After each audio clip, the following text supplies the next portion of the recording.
যোৰহাটৰ উত্তৰ পশ্চিম দিশত থকা ককিলামুখৰ ৫ নং শৈলবান্ধৰ কাষত এই মুহূৰ্তত সতীৰ্থ ৰঞ্জন বৰাৰ সৈতে আছোঁ আৰু বান পৰিস্থিতিৰ বুজ ল'বলৈ বা ৰাইজৰ খবৰ ল'বলৈ বাতৰি সংগ্ৰহৰ বাবে আহিছিলোঁ আৰু আহোঁতে হঠাৎ লগ পালোঁ এই স্থানৰে বাসিন্দা ককিলামুখ অঞ্চলৰ ৫ নং শৈলবান্ধৰ কাষৰে বাসিন্দা অৰণ্য মানৱ যাদৱ পায়েং আৰু আজি হঠাৎ যাদৱ পায়েঙৰ খং উঠিছে। কিয় খং উঠিছে আমি অকণমান কথা পাতিবলৈ যত্ন কৰিম। আমাৰ সৈতে আছে এয়া অৰণ্য মানৱ যাদৱ পায়েং।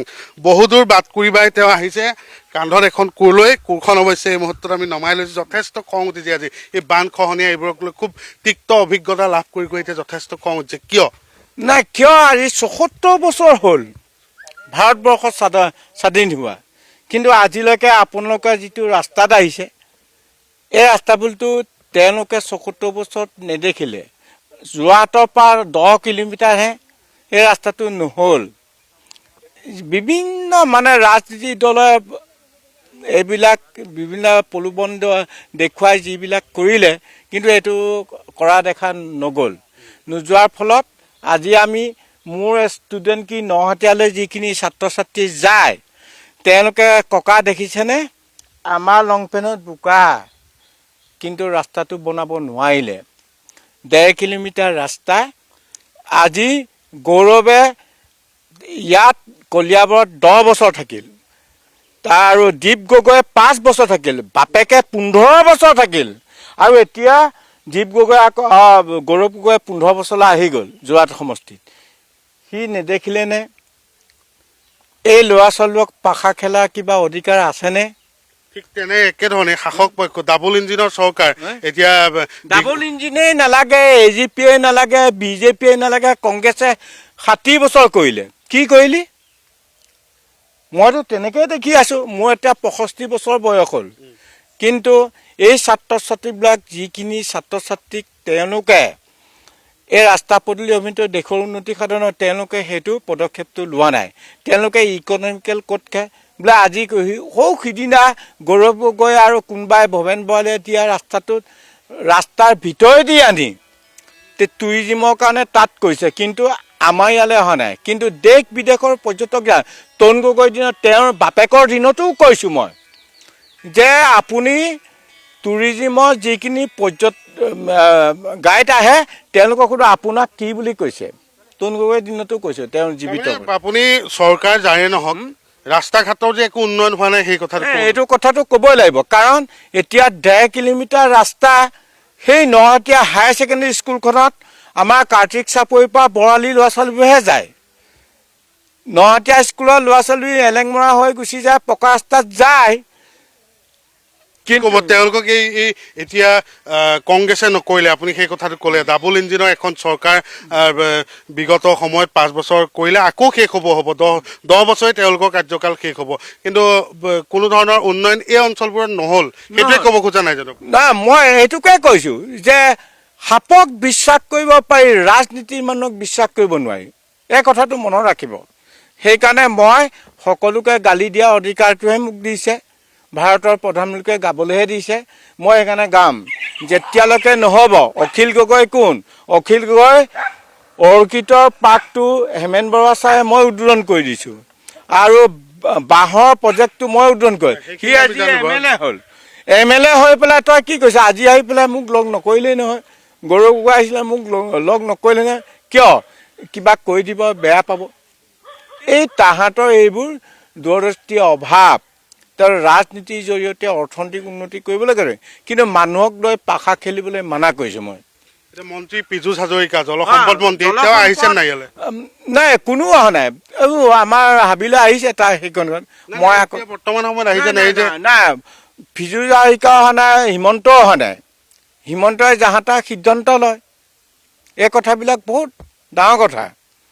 কাৰণ অসমৰ জলবায়ু পৰিৱৰ্তনৰ কাৰণে, অসমৰ পৰিৱেশ বায়'ডাইভাৰ্চিটি ৰাখিবৰ কাৰণে ইয়াত কোনো কাৰণত গৱেষণা কেন্দ্ৰত সেইবোৰ নাই।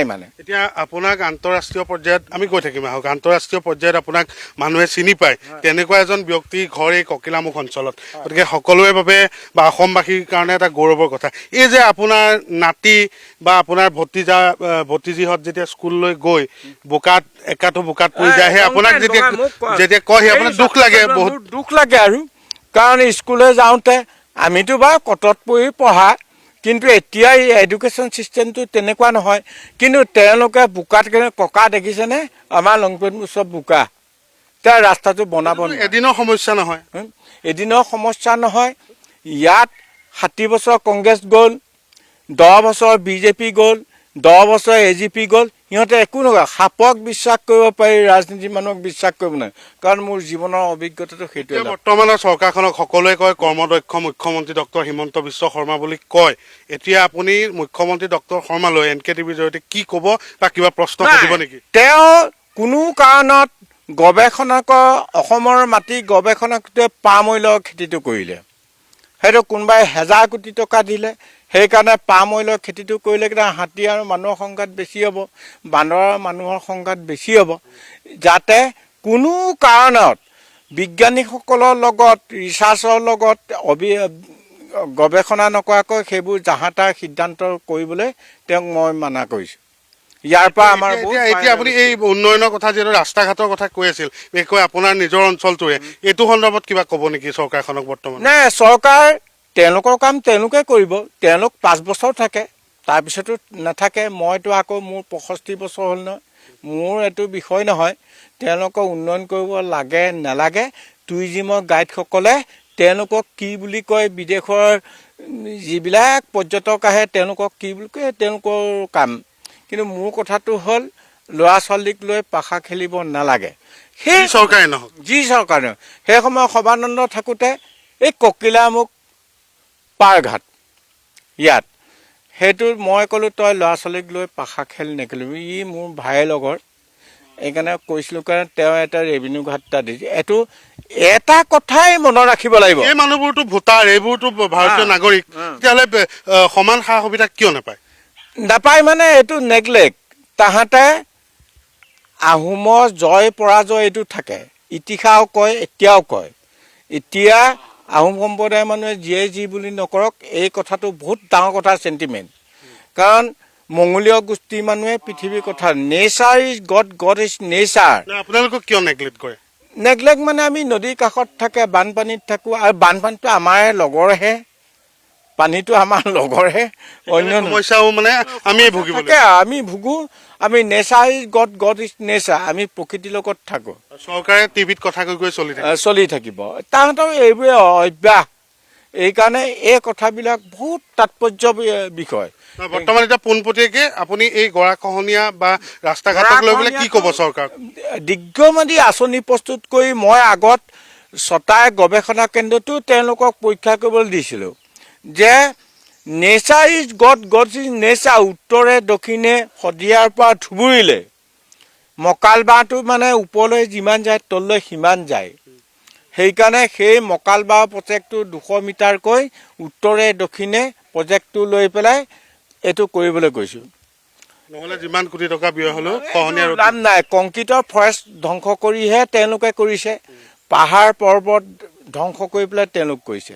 সেইকাৰণে এই কথাবিলাক নিজে চিন্তা কৰক। কাৰণ মই দেখিছোঁ পৃথিৱী বিশ্বখনত কেইবাবাৰো এটেণ্ড হৈছোঁ, বিশ্বৰ শতকৰা 30% চাইণ্টিষ্ট ইণ্ডিয়া, সব আউট অফ ইণ্ডিয়া, ভাল ভাল ডক্টৰ, ভাল ভাল সব আউট অফ ইণ্ডিয়া। ভাৰতীয় পইচাৰে পঢ়ে, লোকৰ দেশ ডেভেলপ কৰে, মৰিব সময়ত মৰাশটো লৈ আহে। এইটো শিক্ষা আমাক নালাগে। এতিয়া ৰাষ্ট্ৰীয় শিক্ষানীতি আমি শেষত এটাই কথা পাতিম যে অতি সোনকালে আমি ইমান দিনে ভুগিলোঁ, গতিকে এই সমস্যাবোৰ যাতে নাইকিয়া হয়, বানপানী গৰাখহনীয়া বিশেষকৈ, নহয় জানো? সেইকাৰণে বান যিটো গৰাখহনীয়া হৈছে সেইটো হ'বই। কাৰণ 243টা হ্ৰদৰ সৃষ্টি হৈছে উত্তৰ পূৰ্বাঞ্চলত। সেইটো যেতিয়া ভূমিকম্প হ'ব, অসমৰ মানুহ এটাও জীয়াই নাথাকে। মই আপোনাক কৈ দিলোঁ দাঁতি, এই কথাবিলাক মনত ৰাখিব, কাৰণ মই জানো মানে এইবোৰ বিষয়ৰ প্ৰকৃতিৰ লগত। এইকাৰণে মোৰ দুখ বেদনা, মানে আমি ভুল কৰিছোঁ, কিন্তু আমাৰ ল'ৰা ছোৱালীবোৰ ভুল কৰা নাছিলতো। তেওঁলোকক এই দুৰ্যোগৰ পৰা ৰেহাই দিয়ক। আৰু মই আশা ৰাখিছোঁ ইহঁতক মানুহ সম্পদ পৃথিৱীক ভাল পাবলৈ শিক্ষা দিয়াটো মোৰ কাম, সেইটো মই কৰি আছোঁ। অন্য নহয়, চৰকাৰেও সহায় কৰক, চৰকাৰেও সহায় কৰক, চবেই কৰিব লাগিব। মই কাকো বেয়া নাপাওঁ, দল সংগত ৰাজনীতি কাকো বেয়া নাপাওঁ। কাৰণ ভাৰতবৰ্ষত বিশ্বৰ ভিতৰত জনসংখ্যা বেছি হ'লেও তেওঁলোকৰ আমাৰ ভাৰতবৰ্ষৰ বেলেঞ্চ চাওক, কিন্তু উন্নত দেশবিলাকৰ বেলেঞ্চ নাই। সেইকাৰণে জলবায়ু পৰিৱৰ্তন ক'ভিড-19 আছে, বাপেক মৰিলেও চুব নোৱাৰে, মাক মৰিলেও, তেতিয়া আমাৰ বিজ্ঞানী ডক্তৰ ইঞ্জিনিয়াৰবোৰ ক'লৈ গ'ল? এই কথাবিলাক মনত ৰাখিব। সেইকাৰণে সেয়া আছিল অৰণ্য মানৱ যাদৱ পায়েং, আৰু বহু ক্ষোভ আছে মনত। গতিকে তেওঁৰ নিজৰ যি মোলাই কাঠনিৰ পৰা নদীৰে যাত্ৰা কৰি আহি অৱশেষত ঘৰৰ পদূলিত আমি লগ পাইছোঁ, আৰু তেওঁৰ লগত বহু কথা পাতিলোঁ। আৰু এই মোলাই যিখন গৃহ, এই গৃহৰ পৰা যোৰহাট নগৰলৈ প্ৰায় 13 কিলোমিটাৰ পথটো অতি বিধ্বস্ত। সেই পথটোৰ লগতে অঞ্চলটোৰ গৰাখহনীয়া ৰোধৰ বাবেও চৰকাৰক এগৰাকী অৰণ্য মানৱে আহ্বান জনাইছে। আশা কৰিম যে শাসিত চৰকাৰখনে এগৰাকী অৰণ্য মানৱৰ বিষয়বোৰৰ ওপৰত গুৰুত্ব প্ৰদান কৰিব।